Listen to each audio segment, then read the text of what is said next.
C'est la première conférence de l'année qu'on fait avec le Point Levé, donc merci d'être venus si nombreux, nombreuses.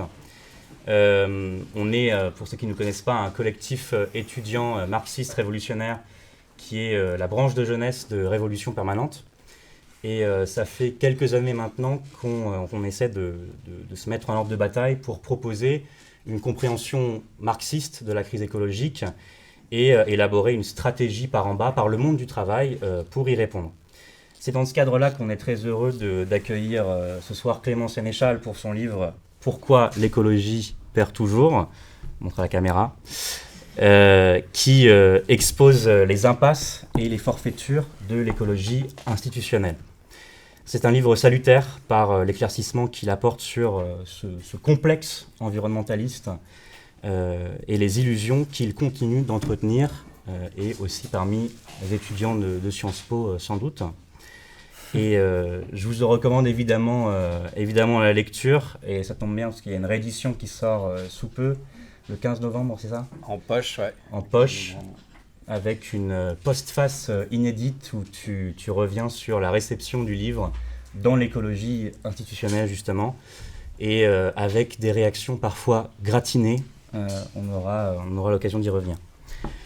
Cette écologie institutionnelle ou bourgeoise, c'est elle qu'on a vue ces dernières semaines en opération roue de secours pour sortir de la crise la Ve République.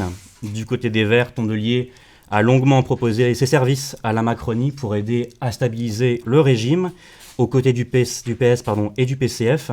Une politique qui nous a été expliquée fin août par le député écologiste européen David Corman, qui explique, je cite, les choses sont assez mathématiques. Seule une entente entre le bloc dit central et la gauche peut espérer réunir une majorité. Donc en somme, jouer les supplétifs de Macron pour le sauver. Dans un article du Point que tu as repartagé là, il y a quelques jours, on nous explique que la nouvelle ministre de la Transition écologique, Monique Barbu, a été nommée justement pour, je cite encore, donner des gages aux socialistes et aux écologistes, tout en assurant au chef de l'exécutif de garder la main, donc une écologie en fait qui sert à faire la plante verte. Monique Barbu, cette nouvelle ministre, on comprend ce qu'elle a de rassurant, puisque elle vient en fait d'une ONG, le WWF, qui n'a rien d'une association radicale. C'est même une organisation qui s'inscrit dans un lourd passé colonial de l'Europe et d'accaparement des terres. Et elle a même aidé Emmanuel Macron dans ses opérations de greenwashing, notamment avec le One Planet Summit. On sait qu'il y a entre le WWF, EELV et la Macronie des porosités de longue date, et on pourra aussi y revenir. Clément, toi, c'est justement de cette écologie-là que tu viens, cette écologie plus ou moins pas le WWF quand même. Pas des Verts, mais de Greenpeace. De Greenpeace, donc, fait partie de ce complexe institutionnel de l'écologie bourgeoise. Et tu as travaillé 8 ans pour Greenpeace, donc en tant que chargé de campagne et porte-parole sur les questions climatiques. Et c'est depuis cette expérience que tu critiques le modèle des ONG et de ce que tu appelles leur écologie du spectacle. Ce sera à partir de ce terme-là que je voudrais lancer la discussion, mais juste avant, peut-être aussi expliquer et donner un mot sur l'endroit où on est, pourquoi est-ce que c'est important aussi pour nous d'inviter Clément à Sciences Po. C'est parce que à Sciences Po, on le sait, les débouchés professionnels parmi les plus importants de l'école, ça va être les ministères, les partis politiques, mais aussi les ONG, les entreprises de conseil et d'audit, parfois environnementales.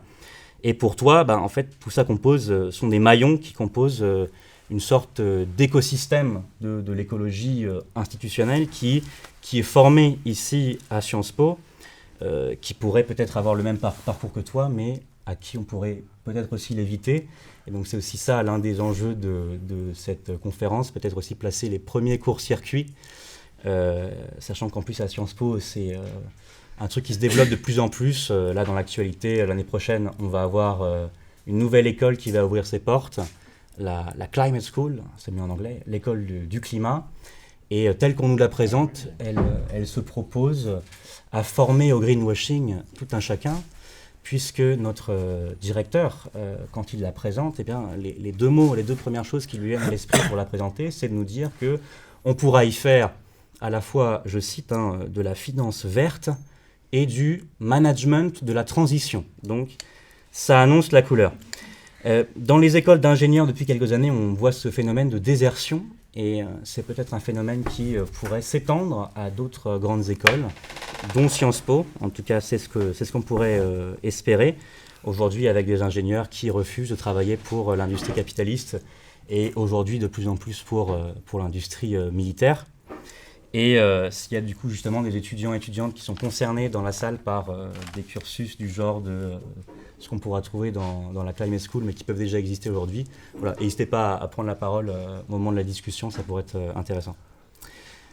Du coup, je rembobine pour revenir un peu à ma première question sur les ONG. Ouais. Qu'est-ce que tu entends par ce terme qui vraiment est un axe central de ta thèse dans le livre, l'écologie du spectacle, et pourquoi est-ce que les ONG jouent ce rôle de l'entretenir sur le long terme? Ouais. Avant de te répondre, merci pour l'invitation. Est-ce qu'on entend bien au fond de la salle? Ça va? Question subsidiaire, est-ce qu'il y a des jeunes écolos dans la salle? Non? Bon. Vous pouvez le dire.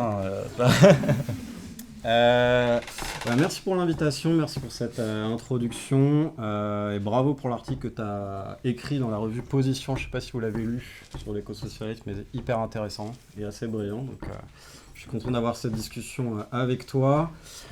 Pour spécifier un peu plus d'où je parle, donc effectivement, moi j'ai bossé 8 ans chez Greenpeace. J'étais notamment chargé de campagne climat. Donc c'est une fonction qui n'est pas hiérarchique dans l'orga, mais qui est assez centrale dans le sens où on est chargé du plaidoyer. Donc on fait l'interface avec les ministères, avec les directions d'entreprise, avec les huiles, disons, de la classe dominante, où on parle aux médias aussi, où on est chargé de l'expertise et des fonds de campagne, et on doit définir un peu les tactiques et les stratégies. Et quand on bosse à Greenpeace, en fait, tout ce microcosme de l'écologie parisienne, l'écosystème climat, comme on appelle ça pompeusement, obéit relativement aux mêmes règles, aux mêmes dynamiques sociologiques. Donc quand on travaille à Greenpeace, en fait, on a une vue assez panoramique de ce qui peut se faire dans ce microcosme. Et ça m'a permis de pratiquer ce qu'on appelle de l'observation participante en sociologie. Et donc mon expérience, j'extrapole à partir de mon expérience à Greenpeace dans ce livre-là.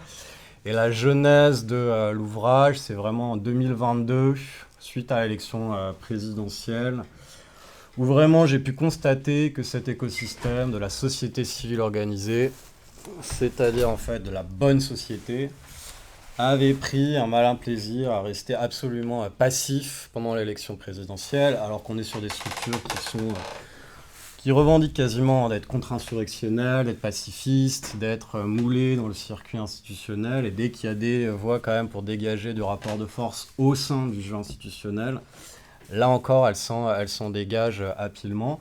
Et c'est le moment où je me suis dit, en fait, à Greenpeace, t'appartiens à une grande agence de communication qui fait de la charité environnementale, qui s'arrête à chaque fois avant d'être utile, qui s'arrête en lisière du spectacle, c'est-à-dire avant que les prises de position apportent des conséquences, du débouché politique en l'occurrence, avant de se salir les mains. J'ai cherché à voir un peu d'où venait cette écologie dépolitisée et dépolitisante. Et donc j'ai entrepris notamment un travail historiographique qui compose la première partie du livre et je suis remonté au moment de la fondation de Greenpeace et notamment de sa première campagne, ce qui nous ramène au début des années 1970. Et là, j'ai découvert des choses assez stupéfiantes, mais assez significatives. Et notamment, il y a un mythe fondateur à Greenpeace et dans le champ de l'environnementalisme installé qui pose en fait l'organisation comme le chantre de la désobéissance civile et de l'action radicale, qui est la première campagne qu'ils ont entreprise dans les années 70. Donc on est au moment de la guerre froide, il y a une escalade militaire entre le bloc de l'Est et le bloc de l'Ouest, notamment sur le front, ça passe par le front du Vietnam, qui déclenche toute une série de mobilisations pacifistes, qui est l'émergence, le déclencheur de mai 68 en France. On a aussi des mobilisations étudiantes très massives au Canada, qui est dirigée par Trudeau père, donc plutôt un libéral, c'est-à-dire un progressiste au sens anglo-saxon du terme, Par contraste avec Nixon qui vient de prendre le pouvoir aux États-Unis, on est à la fin de la décennie des droits civiques, de la lutte pour les droits civiques des années 60, qui était notamment dominée par les Black Panthers, qui a obtenu quand même un certain nombre de débouchés politiques importants. Et donc cette escalade militaire, elle a en son centre la question nucléaire, et Nixon décide, en accédant au pouvoir, de relancer une série d'essais nucléaires pour renforcer son arsenal. Et là, on a une troupe, on a une troupe, en fait, des mâles blancs, bourgeois, ils sont une dizaine, des professionnels du discours, c'est-à-dire des journalistes mainstream, des communicants, des universitaires, qui décident qui considèrent en tout cas que les mobilisations étudiantes, c'est un levier de lutte assez passéiste et inefficace. Et eux, ils veulent plutôt jouer sur une forme de mise en scène vaguement disruptive, en l'occurrence s'embarquer sur un voilier, enfin pas sur un voilier, sur un bateau de pêche, pardon, et aller s'interposer à Amchitka, en mer de Bering, au fin fond de l'Alaska, contre les essais nucléaires, donc s'interposer physiquement, et faire œuvre de résistance physique et par là même de désobéissance civile. Dans les années 70, un élément de contexte intéressant, c'est qu'on est à l'heure où se développent vraiment les mass médias verticaux, la télévision notamment. C'est le moment où on parle du village global, où on parle de la noosphère, c'est-à-dire une sorte de mondialisation de l'information. Et c'est des choses qui fascinent en fait la petite troupe qui s'embarque sur le bateau dans cette première campagne, et qui est vraiment un dispositif de communication assez aguerri, puisqu'ils vont narrer leurs péripéties à différentes antennes de presse, au jour le jour. Bon. Et j'apprends en fait en relisant les mémoires autobiographiques des protagonistes de l'époque que ces gars-là ont décidé, à ma grande surprise, de faire demi-tour avec leur bateau en cours de route et de propos délibérés. C'est-à-dire qu'en fait, ils ne sont jamais allés jusqu'à Amchitka, ils ne se sont jamais opposés physiquement aux essais nucléaires, ils ont décidé de tourner le dos à la cible, d'abandonner leur mission. Et au moment où les essais nucléaires, les détonations ont lieu, qui polluent en radioactivité l'île d'Amchitka pour des décennies et des décennies, les gars sont tranquillement en train de boire de leur bière, et ils regardent ça à la télévision, et le bateau est rentré à bon port à Vancouver. Et en fait, dans les mémoires des uns et des autres, est narrée une discussion assez conflictuelle, mais qui me semble assez fondatrice de l'écologie du spectacle.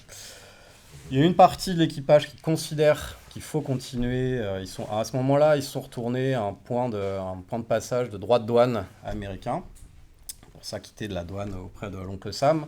Et là, ils ont une discussion dont les termes sont: est-ce que vraiment ça sert à quelque chose d'aller s'interposer physiquement, et donc d'avoir un contenu empirique à cette campagne, ou est-ce que finalement le fait que les médias parlent de cette campagne publique de manière assez récurrente et de manière assez massive, est-ce que ça constitue pas une victoire en soi? Et est-ce que c'est pas finalement la bonne finalité de campagne et la finalité suffisante et satisfaisante pour la lutte qui a été entreprise? Et la décision qui se fait à ce moment-là, c'est de dire, bah oui, en fait, on n'a pas besoin d'aller s'interposer, c'est pas la peine.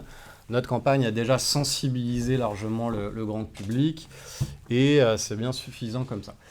Bon, ce qui génère une forme d'amertume, quand même, notamment auprès de la figure tutélaire de l'époque qui s'appelle Robert Hunter, notamment parce qu'ils s'aperçoivent qu'en redescendant le long de la côte canadienne, ils sont quand même accueillis en héros, alors même qu'ils sont en train d'abandonner leur campagne.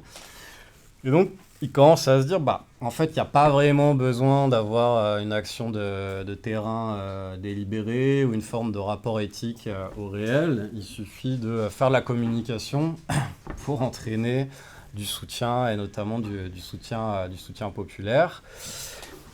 Et ils s'aperçoivent qu'avec les capitaux médiatiques, et qui sont des capitaux symboliques, viennent aussi les capitaux économiques, c'est-à-dire le grand public qui commence à leur donner de l'argent, des dons, ils font de la collecte avec ça. Et donc ils ont les fonds nécessaires pour derrière construire la forme ONG qui deviendra dominante dans les décennies suivantes, sur une équation qui est du coup assez particulière, c'est-à-dire qu'ils construisent une ONG à partir d'un échec sur tous les plans, qui est un échec opérationnel, stratégique, politique, à tout point de vue.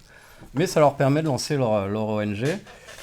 Et là, ce qui se développe à ce moment-là, c'est une forme de prédilection pour la falsification du réel, où en fait, on va mettre en scène des signes, ou des apparences, ou des simulacres de campagne et d'intervention sur le terrain, et une forme de déréalisation de l'engagement, avec un pôle de protagonistes qui sont des acteurs au sens cinématographique du terme, c'est-à-dire des gens qui vont se mettre en scène sur le terrain, des activistes, et les masses qui sont ravalées au rang de spectatrices, en fait, assez passives, et qui vont s'engager par procuration en donnant de l'argent. Et donc tout ça, ça crée une écologie qui est essentiellement symbolique, qui est une écologie de surface, qui est encore, où la médiatisation, en fait, plutôt que d'être un moyen au service de la lutte, devient une fin en soi. Et il y a encore beaucoup d'occurrences contemporaines de cette écologie du spectacle qui sont facilement repérables. Il y a évidemment le banderolisme de Greenpeace auquel moi j'ai participé. C'est-à-dire que vraiment à Greenpeace, d'ailleurs les actions de désobéissance civile, on appelle ça des photo-ops, c'est-à-dire des photo opportunity. Et tout est fait pour produire des images, bien davantage que du blocage. À Greenpeace, c'est une organisation où le service de communication est surreprésenté. Quand on dessine les actions de désobéissance civile qui sont en fait là pour illustrer des campagnes ou des dossiers, le service de communication est omniprésent dans le process. Ils nous font des simulations et si on met la banderole ici, les photographes professionnels là, ça donne quel type d'image pour les médias, etc. On est sur des scènes où il y a personne, en fait, il n'y a pas comment dire, il n'y a pas de population lambda ou militante. Il y a les salariés, il y a un groupe d'activistes suréquipés et surentraînés, et il y a des professionnels de l'image qui sont là pour capturer l'instant. Donc ça, c'est une occurrence de l'écologie du spectacle, mais l'écologie du spectacle, c'est aussi tous les labels, les certifications qui ont été négociés entre élites environnementales, les ONG et élites économiques et les services RSE et tout ça, pour verdir le discours de la marchandise et développer, en fait, professionnaliser le greenwashing. C'est le fait pour les écolos de participer en permanence à des gouvernements qui sont hostiles à l'écologie et donc de venir se servir de caution on pourra peut-être y revenir, mais en tout cas à ses propres adversaires. C'est le fait de servir de partenaire événementiel du pouvoir. Alors ça, c'est une spécialité que des écolos installés aussi. C'était le cas au Grenelle de l'environnement, par exemple, en 2007. Je ne sais pas si vous êtes peut-être trop jeune, vous ne l'avez pas vécu, mais en tout cas, c'était quand même un marqueur de l'histoire écologique en France, où il y avait Yannick Jadot, qui était directeur des programmes de Greenpeace, il y avait Arnaud Gossement, qui était à l'époque directeur de la FNE, il y avait Nicolas Hulot, évidemment, qui était là, et ils sont allés pousser ce truc et participer au Grenelle de l'environnement avec l'idée que le sarkozysme allait être l'accoucheur de la transition écologique en France. Et à cette époque, d'ailleurs, ils avaient tous la taxe carbone à la bouche, mais on y reviendra peut-être plus tard. Donc, partenaire événementiel, c'est aussi un certain rapport aux journalistes et aux médias, c'est-à-dire aux anges gardiens du spectacle. Et c'est notamment assez visible quand la manière dont Marine Tondelier elle conduit ses interviews avec les médias. C'est-à-dire qu'elle est tout le temps, si on fait bien attention, elle est quasiment systématiquement dans la connivence, dans la petite blagounette pour amadouer le journaliste, dans l'anecdote personnelle où elle va réinvestir ses petites péripéties dignes d'une série Netflix. Elle cite souvent Netflix, c'est-à-dire qu'elle, c'est comme ça qu'elle perçoit son rôle politique, qu'elle va réinvestir auprès des journalistes pour construire une fausse centralité ou montrer qu'elle fait partie de l'entre-soi général de la société du spectacle, ce qui n'est pas du tout le cas, par exemple, des élus insoumis ou de Poutou ou des gens de NPA quand ils sont de Besancenot, quand ils sont dans les médias. Ou on a un cas plus récent d'écologie du spectacle avec François Gémen. Je sais pas, il a dû fréquenter ces lieux à quelques reprises, non? C'est possible. François Gémen qui récemment a fait du science washing, comme on dit, qui allait faire de la tournée des publicités pour Saint-Gobain. Donc il apparaît dans une publicité pour Saint-Gobain à Dubaï. Voilà, les occurrences de l'écologie du spectacle sont encore nombreuses. Et derrière l'écologie du spectacle, et je développe rapidement là-dessus et je te laisse enchaîner, il y a le paradigme omniprésent de la sensibilisation. On parle d'écologie, évidemment on parle de sensibilisation. Le problème de la sensibilisation, c'est qu'en fait, ça peut paraître contre-intuitif, mais elle est antithétique avec la politisation. Et moi j'ai vécu ça pendant des années à Greenpeace et dans le champ écolo. Pourquoi ? Parce que dès qu'on veut sensibiliser, on a ce réflexe de la... Ce qui compte en fait, c'est de rendre l'écologie visible, comme si le fait que l'écologie soit visible allait automatiquement entraîner des conséquences sociopolitiques et des débouchés effectifs. Et donc il y a l'idée que ce qu'il faudrait, c'est travailler à élargir l'inscription symbolique et médiatique de l'écologie dans la société. Et donc quand on part là-dedans, en fait, on a rapidement le réflexe de la consensualité maximale. Et donc pour aller dans un sens consensuel, évidemment, on va être amené à expurger tous les éléments de conflit, de clivage de la question environnementale. Par construction, on arrive très rapidement à nier les antagonismes sociaux qui structurent la société capitaliste. Donc par construction, on arrive à poser un tabou infranchissable précisément sur le mode de fonctionnement du capitalisme. Et donc on arrive à développer une forme de cécité vis-à-vis de notre rapport social en fait, à l'environnement et donc des causes originelles et radicales du ravage écologique. Et de fil en aiguille, on arrive à une écologie qui est une écologie d'ambiance, sans adversaire, sans réel contenu, qui est d'ailleurs assez bien formulée par Marine Tondelier elle-même. Et ça, je vous renvoie, tu vas peut-être en parler, mais je vous renvoie à un entretien qu'elle a donné à l'Humanité sur le plateau qui s'appelle Ça ira, en décembre dernier, où les journalistes ont toutes les peines du monde pour lui faire parler du contenu, justement, et où elle nous explique que est-ce qu'il faut changer le capitalisme, elle ne sait pas, elle attend de savoir ce que les journalistes veulent mettre à la place. Donc elle ne s'est pas interrogée sur le rapport de production et sur notre rapport social à la biosphère. Quand on lui demande quelle est l'écologie que vous défendez, elle dit l'écologie, c'est l'écologie. Donc l'écologie, donc là elle fait de l'écologie un référentiel tautologique, un signifiant vide en l'occurrence. Quand on lui demande quelle mutation anthropologique ou quelle forme de radicalité, elle trouve que les questions des journalistes sont déconnectées. Et elle renvoie en fait la réflexion, elle dit tout ça, tout ça ce sont des postures intellectuelles et moi j'ai pas le temps, j'ai besoin de solutions. C'est-à-dire qu'elle, elle propose d'agir sans réfléchir. C'est quand même fondamentalement ça son credo. Et ça contribue en fait évidemment à dépolitiser l'écologie et à transformer la parole politique en langue morte par construction et du coup à transformer l'écologie en slogan. Et en pur énoncé spectaculaire, quoi. Alors, puisque tu parles de Tondelier, tu écris dans le livre aussi que finalement les ONG et les partis écologistes, qui se développent à peu près dans les mêmes périodes de temps, sont toutes les deux en fait les deux jambes de l'environnementalisme et de l'écologie du spectacle. Donc, comment est-ce que tu vois le rôle des partis écologistes ? Tu as déjà un peu commencé à y répondre, mais je voulais te demander plus spécifiquement par rapport à ce qu'on voit aujourd'hui, les tractations de ELV à l'Élysée, à Matignon. Est-ce que on peut caractériser en fait le rôle que joue et a toujours joué Europe Écologie Les Verts dans la Ve République ? Les Verts, c'est vraiment le stabilisateur du régime et de l'État, du régime capitaliste et de l'État bourgeois, fondamentalement, et ça prend plusieurs formes. Déjà, ce sont des gens qui ont participé régulièrement à des exécutifs conservateurs, sur des bases qui sont hétérogènes à leur propre parti. Ça a commencé dans le gouvernement Lionel Jospin. Il y avait Dominique Voynet, qui était ancienne secrétaire nationale des écolos, qui a été nommé ministre de l'Environnement, c'était en 97, je crois, 97-2001, dans un gouvernement Jospin qui se disait pas socialiste, et dont la seule réforme institutionnelle, c'était l'inversion du calendrier électoral et le quinquennat qui a renforcé drastiquement la monarchie présidentielle et donc son caractère autoritaire.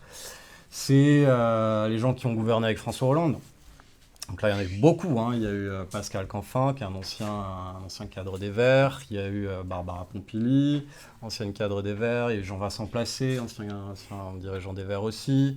Il y a eu Emmanuelle Cos, ancienne dirigeante des Verts aussi. Emmanuelle Cos, elle était encore au gouvernement même quand sont passées la loi Touraine sur la réforme des retraites, quand sont passées les lois El Khomri qui ont commencé à détruire le Code du travail, et que la doctrine du maintien de l'ordre a changé et est devenue extrêmement répressive contre la rue en France.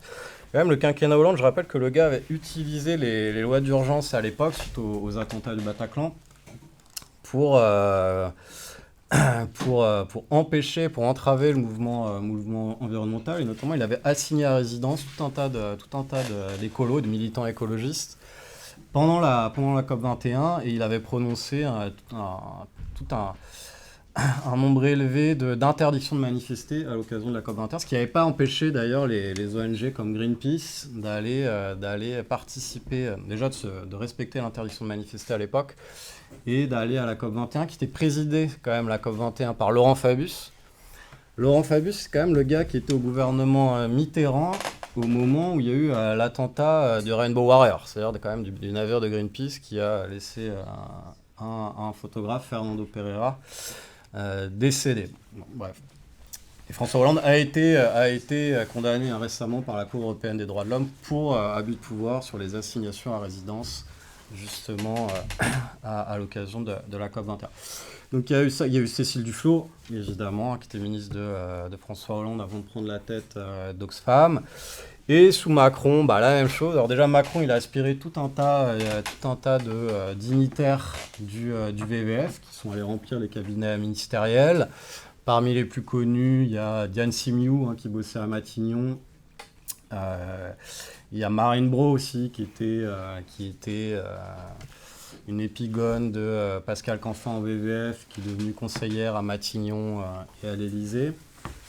Et il a aspiré des écolos notoires, le premier écologiste de France, Nicolas Hulot, qui est devenu numéro 2 du gouvernement, donc un ministère d'État. Nicolas Hulot, il candidatait en 2012, je ne sais pas si vous vous souvenez, à la primaire des écologistes pour la présidentielle de 2012. Donc après, il a eu un poste honorifique sous François Hollande.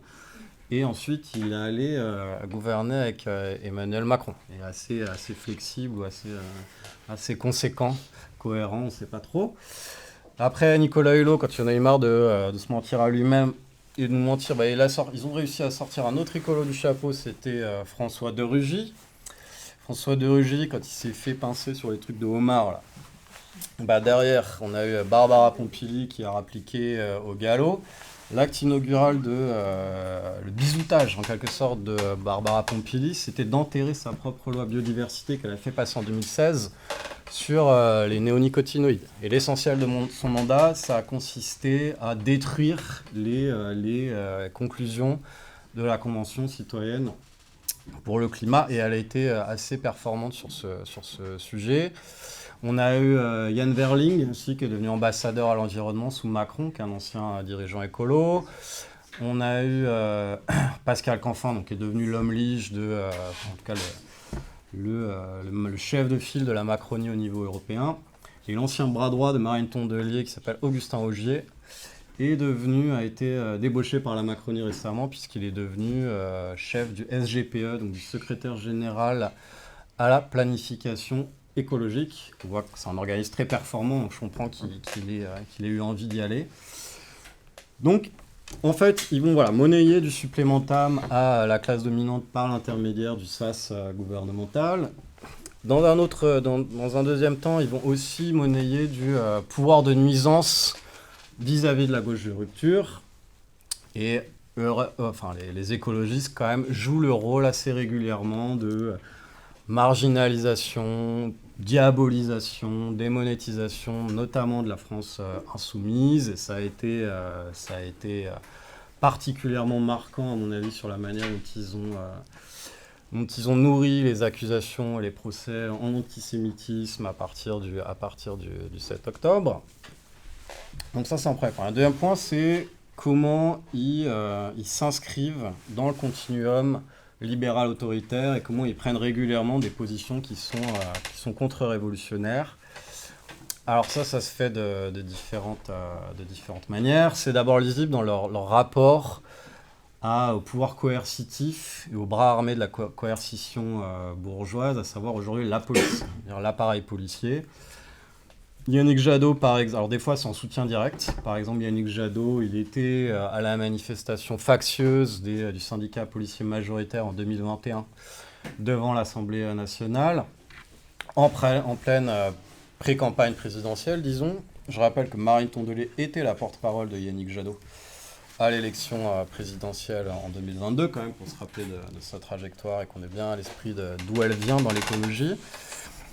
C'est Marine Tondelier elle-même qui va s'agenouiller pendant les manifestations contre la réforme des retraites devant les forces de l'ordre en leur offrant un joli paquet d'iris multicolores pour montrer que quand même ce serait bien de dialoguer alors que ces gars-là étaient en train de matraquer à tour de bras.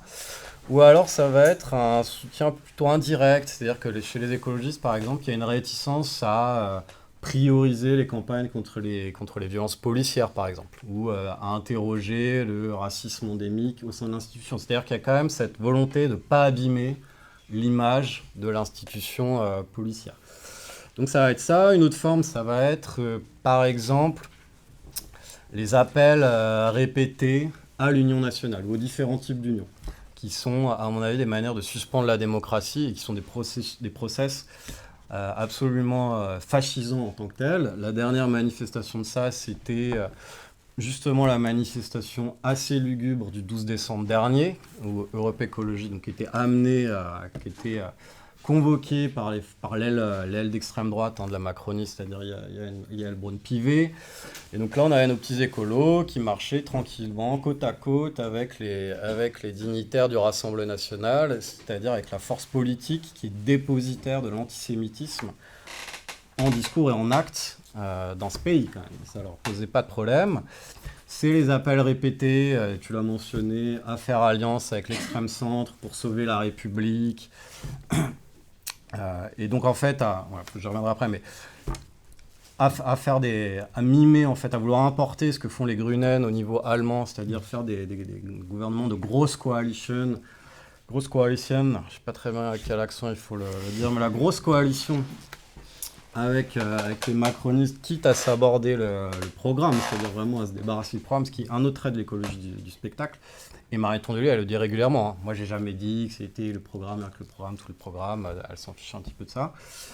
Ou c'est aussi la référence, c'est le répondeur automatique de l'union à gauche, où en fait, ce qui compte, c'est une espèce de pouvoir formel bien davantage que le contenu politique en tant que tel.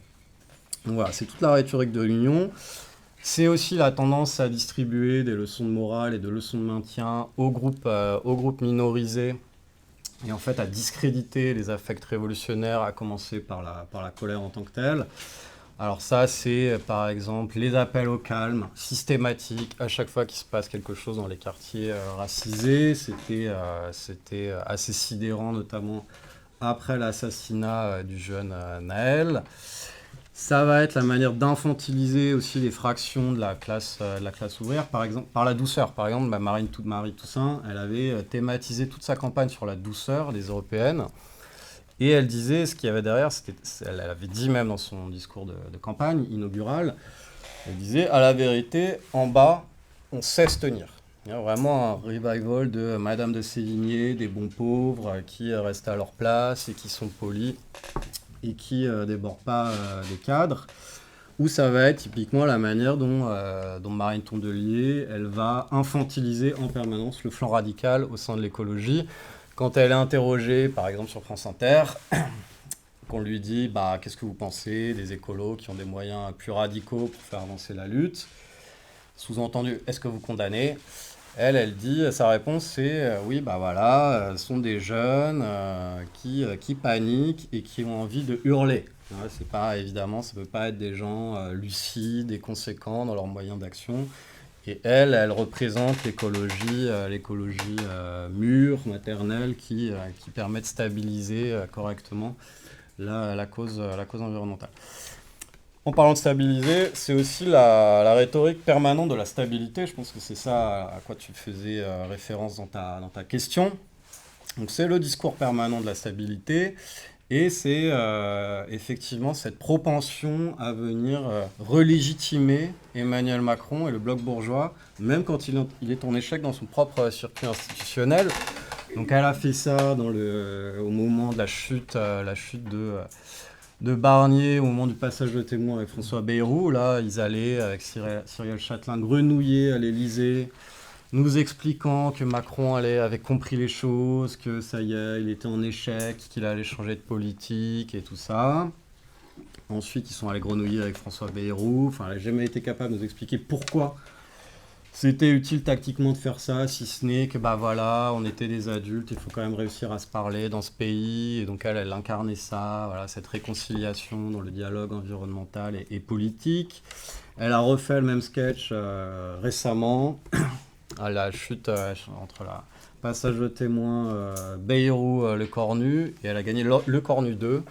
Donc, grâce à ces petites visites dans la roue du Parti Socialiste à l'Élysée, c'est en fait ce qu'il faut comprendre de ces séquences-là, c'est que les Verts, ils refusent de pousser à son terme la crise de régime. C'est vraiment que ça va leur faire peur, ils n'ont pas envie de faire tomber le régime, et donc ils essayent d'apparaître comme une force de recours pour essayer de relégitimer un régime bourgeois qui arrive aujourd'hui en crise à cause de tout un tas de contradictions, y compris des contradictions internes au développement du capitalisme actuel. Et une dernière tendance à ça, c'est le discours militariste, atlantiste, belliciste qui s'est développé dans les champs, dans la sphère de l'écologie ces dernières années, qui aujourd'hui trouve une traduction vaguement théorique grâce à l'illustre Pierre Charbonnier. On parlera. Donc, qui a développé la notion formidable d'écologie de guerre. Et donc voilà, Marine Tondelier a défendu, d'ailleurs au nom de l'Union nationale et de l'intérêt d'État, l'augmentation délirante du budget militaire. C'est déjà le ministère des Armées, c'est déjà le ministère le plus riche. C'est un ministère riche, hein, c'est le ministère le plus riche du pays avec l'éducation nationale depuis des années et des années. Sauf l'éducation nationale, on éduque tous les gens. Là, le ministère des Armées, on n'est pas en guerre jusqu'à nouvel ordre. Je termine rapidement, et donc ça les positionne aussi au sein de l'hégémonie impérialiste et coloniale. Et ce qui est lisible en fait dans un certain nombre de positions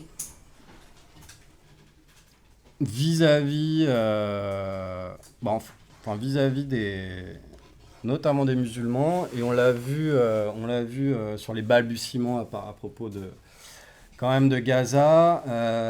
C'est sorti de manière un peu incontrôlée de la bouche de Marie Tondelier dans une interview qu'elle donnait à je sais plus quel média, où elle a été interrogée sur les faits qu'on entendait Allah Akbar dans les manifestations pro-palestiniennes, et elle a dit qu'elle trouvait ça débile et choquant, ce qui veut vraiment dire que quand même dans sa culture ou dans son imaginaire, tous les énoncés un peu structurants et quotidiens de l'islam, ça renvoie à des choses barbares et terroristes, quoi, fondamentalement. Ou c'était visible, je sais pas si vous vous souvenez de tout le sketch qu'il y avait eu, ils avaient invité Médine à leurs universités d'été il y a 2 ans, et là ils étaient dans une espèce de paternalisme complètement délirant, où Marie Toussaint avait dit « je suis pas son agent probatoire ». Enfin, je veux dire, quel vocabulaire. Et Marine Tondelier avait dit qu'elle serait très attentive à tout ce que dirait Médine aux universités d'été des Verts, et ultérieurement, donc vraiment dans ce positionnement surplombant de surveillance. Et donc en fait, voilà, les Verts, ils servent un peu de garde-chiourme en quelque sorte de l'arc républicain. Alors, on va reparler de la question de la guerre juste après, mais avant, je voulais aussi te questionner sur le caractère anti-ouvrier, tu dis, de cette écologie, parce qu'à Révolution Permanente, nous, on essaie de défendre justement une écologie ouvrière qui soit enracinée dans les lieux de travail, à la fois d'un point de vue théorique, là, tu parlais de l'article que j'avais publié pour Position Revue, mais aussi à partir d'expériences concrètes qu'on a eues, par exemple à la raffinerie de Grand Puy, où on a des camarades. Donc en quoi pour toi cette écologie-là, elle est fondamentalement anti-ouvrière? Déjà, les appareils de l'écologie dominante, ils sont constitués dans les années 70 et 80. 70 pour les ONG, 70 pour les ONG et 80 pour les premiers partis verts européens. Et donc, clairement dans une situation politique, géopolitique, d'affrontement entre le bloc de l'Est et le bloc de l'Ouest. Et ils étaient dans une opposition qu'on peut comprendre à l'URSS à cette époque-là. Et donc, étant opposé à l'URSS, il codait ça comme un rejet en fait de la doctrine communiste et donc comme une distanciation, disons, des coordonnées idéologiques du mouvement ouvrier. Donc ça, c'est un premier point. Le deuxième point, c'est qu'ils ont essayé de se démarquer, c'est-à-dire de créer leur propre espace sur le marché des causes. D'ailleurs, c'est marrant, parce que dans les mémoires de Robert Hunter, il raconte qu'à un moment donné, un des fondateurs de Greenpeace est arrêté en France, et les CRS le soupçonnent d'être un rouge, et il dit « Non, moi je suis un vert ». C'est-à-dire que vraiment, c'est quelque chose de très différent, évidemment, du mouvement ouvrier. Et donc ce fait d'avoir une écologie qui est fondée sur la mise en scène d'espèces iconiques, sur la nature spectaculaire, sur une doctrine fixiste et préservationniste, où on va sauver des espèces avec lesquelles on a une certaine empathie, où on va mettre sous cloche des fragments de la biosphère, la mise en parc par exemple, qui a opéré le WWF en Afrique, ce qui lui a permis de blanchir ou de verdir en fait d'anciens agents coloniaux qui ont été réinvestis en tant qu'experts internationaux de la nature. Et évidemment, ça cadre mal avec l'imaginaire industriel et donc avec les conditions d'expérience concrètes de la classe ouvrière. Par ailleurs, il y a cette volonté de s'élever en permanence, notamment depuis Antoine Bechteler en France, au sein du parti Les Écolos, de s'élever au-dessus des clivages. Il y a quand même longtemps, et là c'est un peu moins le cas aujourd'hui, mais ça prend d'autres formes, mais pendant longtemps, les écolos ils disaient qu'ils étaient ni de droite ni de gauche. Et donc ce qui en vient nécessairement à nier en fait la nature du mode de production, à savoir le capitalisme, et donc à minorer, ou en tout cas à se désintéresser du sort de la classe ouvrière. Et donc on a une écologie qui est devenue morcelable, négociable, rentable, et qui est ce que j'appelle l'envers de l'écologie du spectacle, qui est l'écologie bourgeoise, c'est-à-dire une écologie faite par les bourgeois, pour les bourgeois, façon bourgeoise. Alors par les bourgeois, quand on est aujourd'hui, le champ environnemental offre tout un tas d'opportunités de carrière qui permettent d'accéder très directement à la classe dominante. Je pense que Sciences Po fait partie de ces incubateurs-là. Et quand vous faites carrière dans une ONG, que vous venez cadre d'ONG, clairement, vous commencez à combiner des capitaux symboliques, relationnels, économiques, très confortables, qui vous placent en tout cas, si ce n'est au sein de la classe dominante, en tout cas en lisière.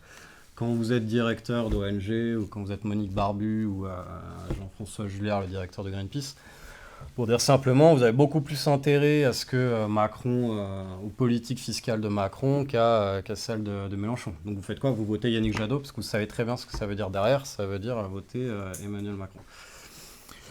Et par exemple, c'est lisible dans le type de personnel qui est recruté par ces appareils. C'est-à-dire que, je prends un exemple très simple, c'est le nouveau chef de la campagne énergie à Greenpeace France.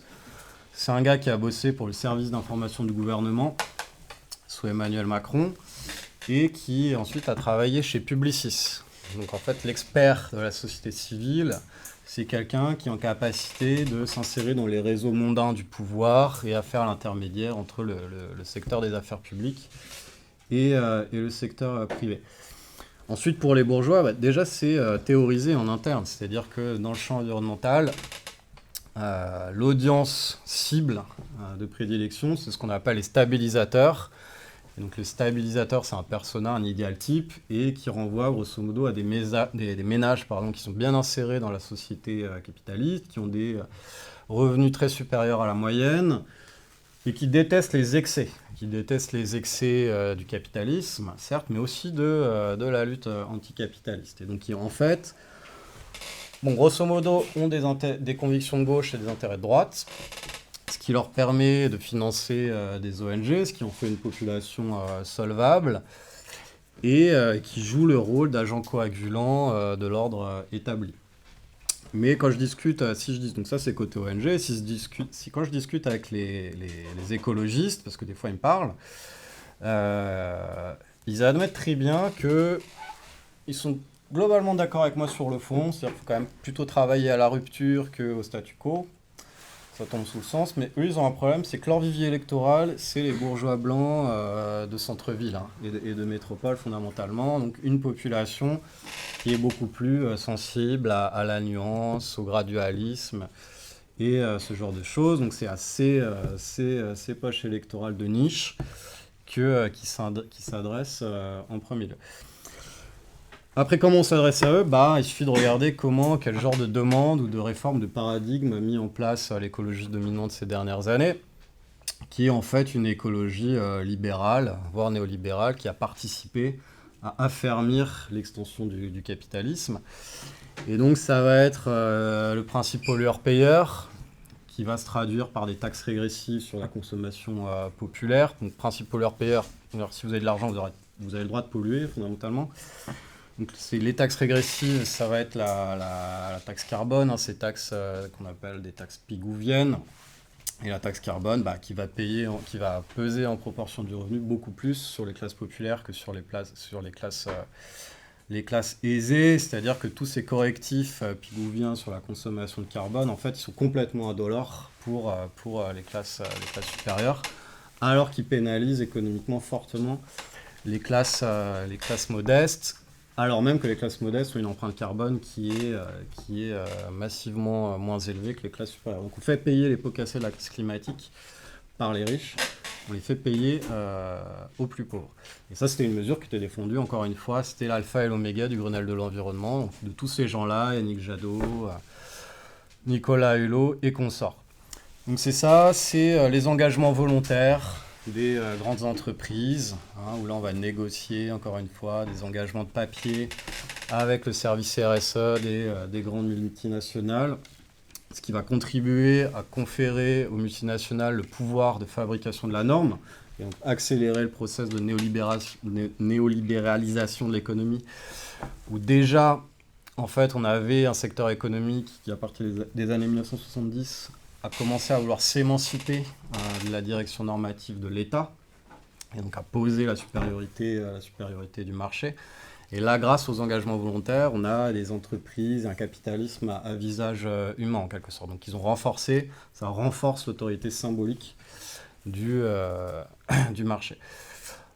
C'est le technosolutionnisme décarboné, où on va proposer des technologies décarbonées sans se préoccuper en fait de leur accessibilité sociale, alors que souvent on est sur des segments de consommation premium qui sont complètement soumis à la valeur d'échange et qui en fait viennent conforter le way of life vaguement écolo des classes bourgeoises. Et donc on va payer en fait une forme de distinction morale dans le prix des biens et services décarbonés.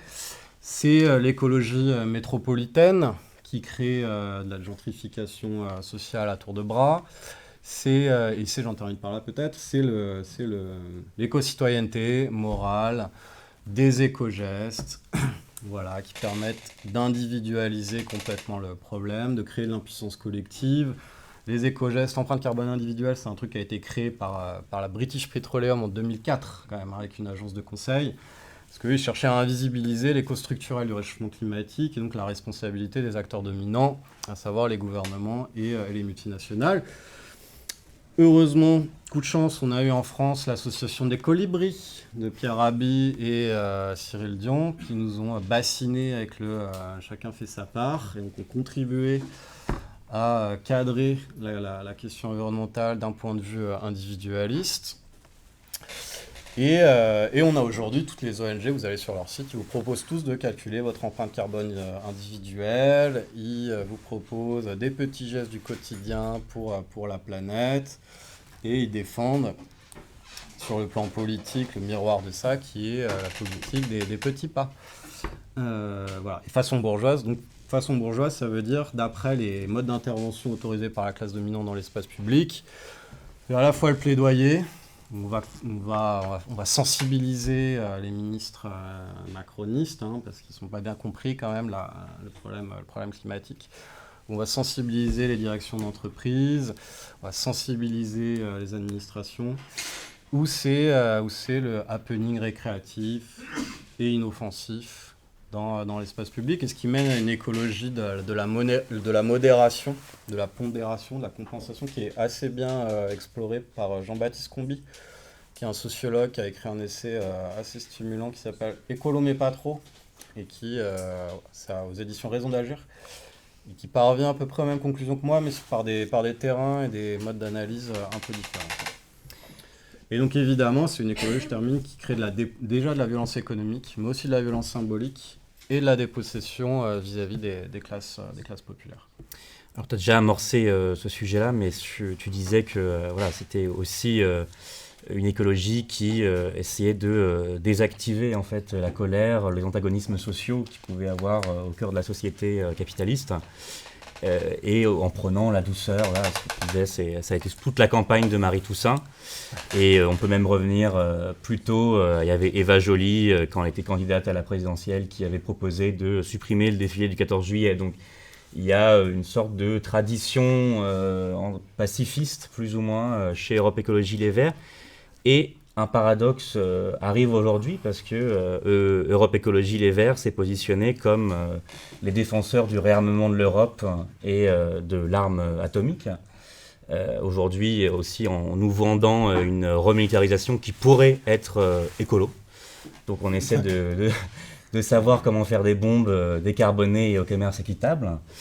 Et tu disais, voilà, ici à raison, on a de la chance parce qu'on a Pierre Charbonnier qui est le premier défenseur de ce qu'il appelle l'écologie de guerre. Et il défend que la perspective d'un affrontement militaire serait un accélérateur de la transition écologique en Europe. Et c'est un intellectuel qui aujourd'hui est repris par tout un pan de la classe politique, y compris par les écologistes. Donc comment est-ce que tu vois ce paradoxe entre pacifisme et militarisme vert? En fait, c'est pas du tout paradoxal. C'est-à-dire que c'est vraiment l'équation conservatrice par excellence qui permet de renforcer le régime. C'est-à-dire d'invisibiliser ou de déconstruire les antagonismes sociaux en interne et de valoriser l'État impérialiste et ses intérêts géopolitiques en externe par des biais bellicistes. Donc ça me paraît pas du tout paradoxal. Après, sur l'écologie de guerre, qui est effectivement un oxymore, cette histoire, elle a commencé avec l'invasion de l'Ukraine. C'était 2021 2022 2021. Ça a été d'abord thématisé en fait par les Grünen allemands, qui gouvernaient en coalition à ce moment-là avec le SPD et avec le FDP, c'est-à-dire vraiment les libertariens hardcore allemands. Et les Verts, ils ont obtenu la vice-chancellerie, l'économie et le climat, c'est Robert Habeck, et notamment le ministère des Affaires étrangères avec Annalena Baerbock. Et donc ils ont commencé à produire tout un discours politique et de vagues mesurettes pour renforcer la sobriété du pays de façon articulée avec la nécessité militaire, c'est-à-dire que dans les raisonnements et dans le matériel de propagande qui diffusait auprès de la population, isoler sa maison, ça nous rendait moins dépendants du gaz russe, et donc ça affaiblissait l'ennemi russe. Et donc derrière l'écologie de guerre, à la fois il y a une communication un peu pathétique sur le verdissement des activités militaires, mais il y a aussi le fait que l'autonomie énergétique, en quelque sorte, couplée à des formes de sobriété, ça nous rendrait militairement plus résilients parce qu'on serait moins dépendant de puissances hostiles. Et là, en l'occurrence, dans le conflit, en tout cas dans l'invasion, j'aime pas trop dire conflit, mais dans l'invasion, face à l'invasion russe, ça nous permettrait d'affaiblir l'ennemi. Bon, alors l'écologie de guerre, déjà, elle est quand même parfaitement introuvable. C'est-à-dire que sur un terrain de guerre, c'est un carnage écologique sans nom. D'autre part, le complexe militaro-industriel, c'est un complexe qui est évidemment gourmand en matière et en énergie, que par ailleurs les activités militaires et la militarisation de l'État, ça a toujours été une manière pour le capital de s'asservir la puissance publique pour développer de manière forcée ses activités, notamment ses activités d'innovation qui ensuite sont redéployées de manière civile sur le marché capitaliste. Et surtout, ça ne s'est pas produit. C'est-à-dire qu'à un moment donné, on nous disait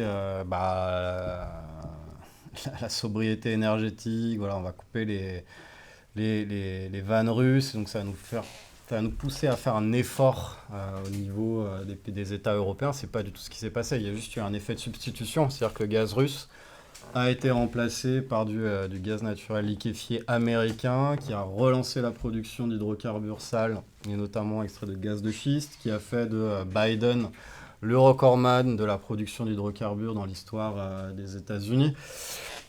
Donc en fait, ça a juste servi l'État capitaliste américain et le complexe pétrolier américain. C'est ça qui s'est passé. Donc c'est-à-dire que l'écologie de guerre qu'a thématisé Pierre Charbonnier en France n'existe pas. Il n'y a aucune preuve de cette écologie, de trace tangible de cette quelconque écologie. Après, la difficulté politique, c'est surtout que le gars et ces gens-là nous expliquent, parce que du coup, Europe Écologie Les Verts ont aussi repris ces éléments de communication et ces éléments de langage. Ils nous expliquent que grâce aux guerres, on peut faire des sauts qualitatifs et quantitatifs sur une espèce de décroissance écologique, ce qui est quand même complètement aberrant. C'est-à-dire qu'on est en train de construire en fait l'écologie la plus conservatrice et réactionnaire possible. Voilà, sur l'écologie de guerre, c'était ça la question, je me souviens pas. Oui, c'était ça. Comment est-ce que tu résolvais justement cette double défense à la fois du pacifisme et de la militarisation? Voilà, j'ai répondu. T'as répondu. Alors j'avais dit à Clément que j'avais une question avocat du diable. Et, avocat du diable. C'est maintenant. Clément, bon, tu critiques beaucoup, mais je voulais reprendre ici ton interlocutrice sur France Inter, Marine Braud. Marine Braud. Oui. Qui est, je rappelle, fondatrice d'une société de conseil en transition écologique, ancienne du WWF et ancienne conseillère écologique d'Elisabeth Borne. Beau pédigré. Ouais. Donc, quelqu'un qui n'est absolument pas concerné par ton livre, évidemment.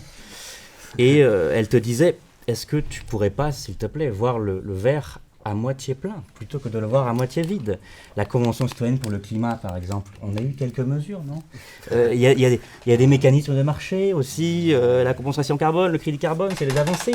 Pourquoi les nier? Et finalement, j'aimerais conclure avec Cécile Duflot, qui te disait, sur un plateau de C'est ce soir, j'ai pas son pédigré, mais c'est pas mal non plus, qui te disait, est-ce que ce serait pas de l'intégrisme?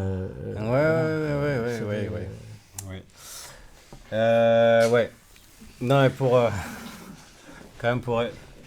replacer quelques éléments factuels vis-à-vis du ravage écologique.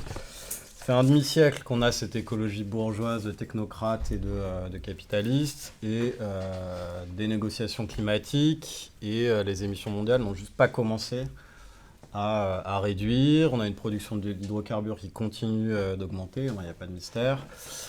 On a une nouvelle limite planétaire qui vient d'être franchie sur l'acidification des océans. On a un nouveau point de bascule qui a été atteint sur la déperdition des réseaux sous-marins de coraux. Et en France, on a des émissions de gaz à effet de serre qui ont plutôt tendance à stagner, qui sont remontées dans les derniers mois, puis sont vaguement rebaissées aujourd'hui. Donc c'est juste un désastre, c'est-à-dire qu'aujourd'hui l'écologie est en situation d'échec général. Les seules victoires qu'on peut décompter, c'est les victoires des ZAD ou sur des grands projets inutiles qui permettent de freiner un petit peu l'extension du complexe capitaliste. Donc la situation, le verre est quand même en train de se vider assez vite. Mais ce que tu dis, c'est intéressant, c'est par rapport à la réception de mon livre, et en fait par rapport à l'allergie vraiment à la critique dans ce champ-là, et au refus de toute forme de réflexivité, quoi. Donc j'ai été confronté à ça sur tous les plateaux que j'ai pu faire à la télé ou à la radio, où Corinne Lepage, par exemple, qui était une ancienne ministre de l'écologie, m'a dit que j'avais un discours dangereux, que Denis Pingot, qui était le conseiller de Yannick Jadot pendant l'élection présidentielle, a dit que j'étais climato-sceptique, en fait, qui l'eût cru. Cécile Duflot, elle a dit que j'étais un intégriste sur le plateau, donc même discours que Gérald Darmanin. Et en fait, elle m'avait même déjà agressé en coulisses pour la petite histoire. C'est-à-dire que moi, j'arrive dans les coulisses de... C'était quoi? C'est ce soir.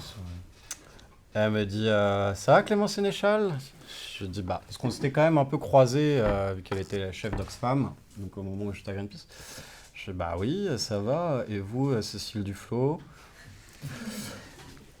Elle me dit, ouais, j'ai failli pas venir.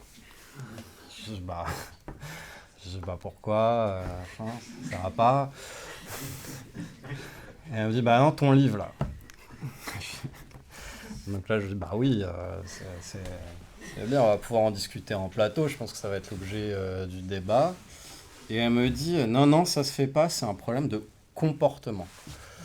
Donc grosso modo, par le geste d'écriture de ce livre, j'avais en quelque sorte rompu le pacte de sang de l'écologie bourgeoise, et comme j'étais dans le champ de la critique, je méritais une forme d'excommunication, non pas sur mes propos, mais en fait sur la base de mon comportement. C'était quand même ça son credo à Cécile Duflot, qui ensuite m'a traité d'intégriste parce que je problématisais la crise écologique du point de vue de la critique du capitalisme. Alors elle disait, ouais, Marx, là, ça va, c'est un productiviste. Et elle disait, à la fin, il va falloir prendre des pelles. Qu'est-ce qu'elle racontait? Prendre des pelles pour creuser, pour faire des cours d'eau quand il y a des inondations, des trucs comme ça. Donc, grosso modo, la critique du capitalisme, c'est pas le sujet.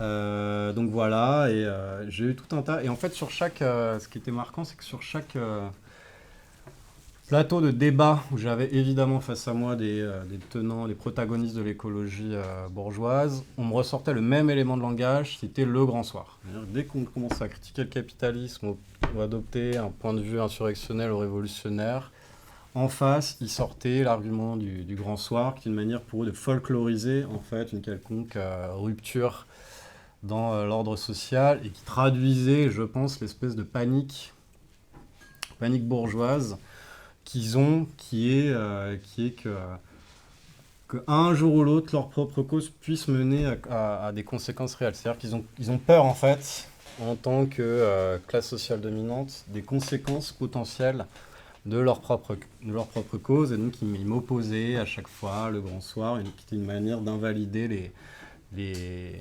tenants et aboutissants stratégiques et mon positionnement sur le style de praxis à adopter sur la question environnementale. Et donc voilà, ils ont travaillé à m'exclure gentiment de l'arc républicain.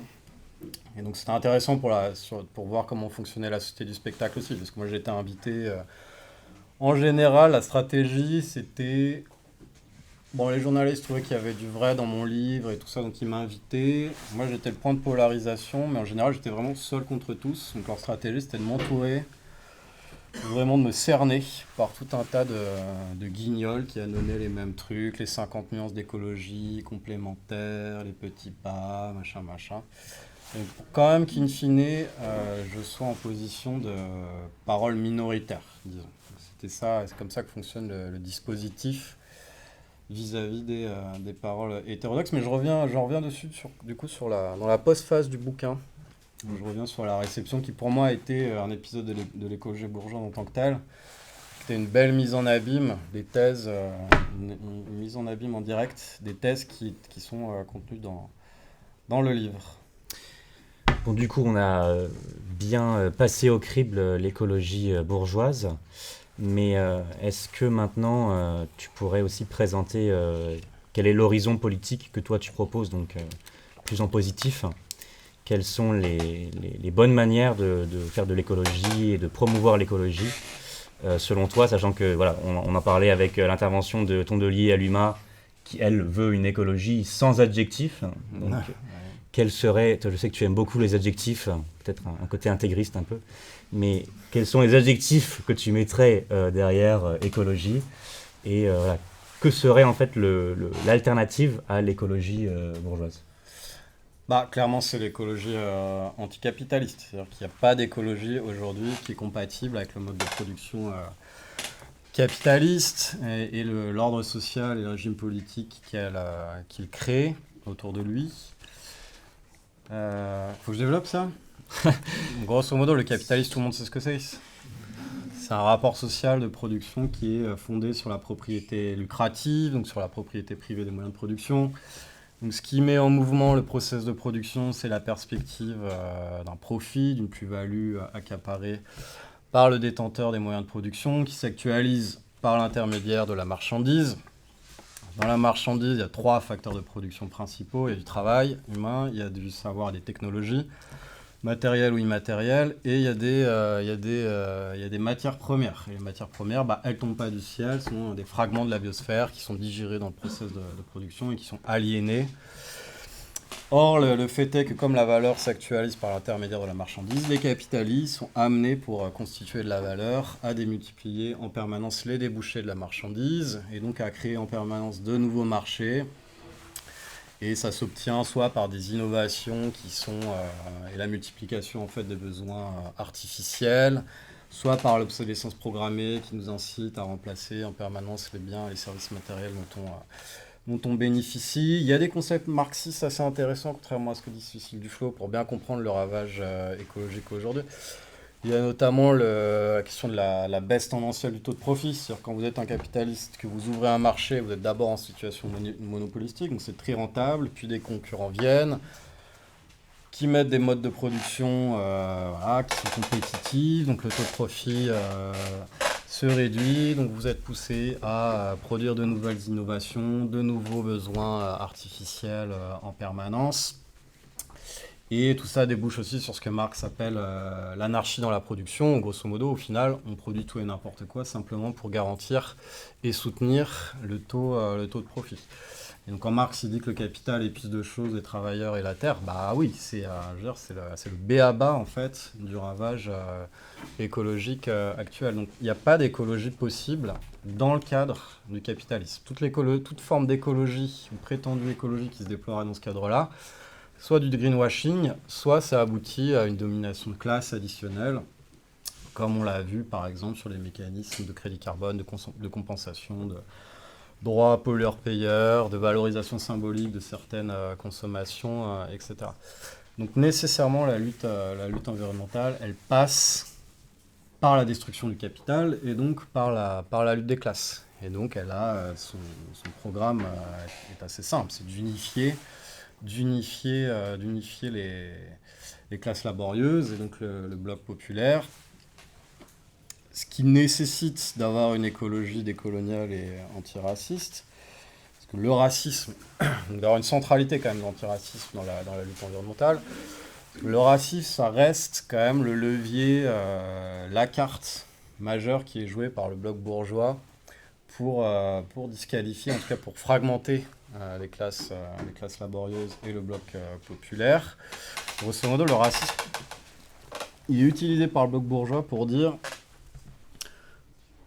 déplacer la contradiction interne du capitalisme à sa périphérie, c'est-à-dire que plutôt d'en faire une contradiction entre les travailleurs et les détenteurs des moyens de production, ils vont faire une contradiction entre les étrangers, les migrants, les barbares et la classe ouvrière blanche, ce qui est une manière en fait de réinclure la classe ouvrière dans l'hégémonie normative du capitalisme et donc de relégitimer en permanence l'ordre capitaliste. Et sur la question du fascisme, on arrive dans une situation où si on prend la crise écologique au sérieux, de fait, on n'est plus dans l'ère de l'abondance. On va arriver sur des pénuries matérielles de plus en plus marquées. Et donc, ce qui introduit une contradiction et une tension majeure au sein du régime d'accumulation capitaliste. Et donc, une classe dominante qui va être poussée à recourir de plus en plus fréquemment à des moyens autoritaires pour garantir le taux de profit et sa préséance sur l'ordre social. Et donc, il y a besoin d'habituer petit à petit la population à une restriction des libertés publiques. Donc l'écologie est nécessairement aujourd'hui antifasciste, anticapitaliste. Après, les sphères d'intervention pertinentes, c'est déjà de réussir à rethématiser correctement l'écologie par le bas. Donc l'écologie par le bas, c'est notamment ce que font les soulèvements de la terre, à mon sens, c'est-à-dire vraiment les luttes ancrées au niveau local sur des collectifs d'habitants, qui luttent contre des grands projets inutiles et qui travaillent à stopper l'extension du complexe capitaliste sur le territoire, qui travaillent à la reprise des terres, qui travaillent à une forme d'archipélisation des modes de production alternatifs et non capitalistes. C'est le fait de réarmer la classe ouvrière qui est quand même en première ligne face au capital et dont le rôle historique est de lutter contre les ravages de la compétitivité et la productivité. Et c'est aussi, à mon sens, mais là je peux avoir une nuance avec la ligne de révolution permanente, c'est aussi de concourir à l'hégémonie de la gauche de rupture, y compris dans le circuit électoral et institutionnel. Et je considère que dans cet espace, la France insoumise reste un point d'appui majeur. Et voilà. Et tout ça pour dire que je pense qu'il ne faut pas nécessairement antagoniser la voie insurrectionnelle et la voie institutionnelle, mais plutôt les dialectiser. Et je pense que l'une peut travailler avec l'autre et l'une encourager l'autre. Après, est-ce qu'on arrive à obtenir une rupture par la voie électorale ou par la voie insurrectionnelle? Moi, les deux me vont, en fait. Donc, je ne sais pas de quoi l'histoire sera faite, mais je pense qu'il faut travailler sur les deux voies. Et il y a un enjeu qui est de pas simplement recréer des cellules qui soient juste non capitalistes, mais aussi anticapitalistes. Et ça passe par la création de pouvoirs, de contre-pouvoirs qui soient spécifiquement politiques. Et voilà. Et je pense qu'à un moment donné, il faut va falloir réellement réussir à s'emparer de l'État pour avoir des structures en capacité coercitive face au capital, serait-ce pour, à terme, le détruire. Hein. Et voilà. Eh ben, merci beaucoup Clément. Je pense que vous pouvez applaudir Clément. On va passer à la phase d'après. Merci à toi.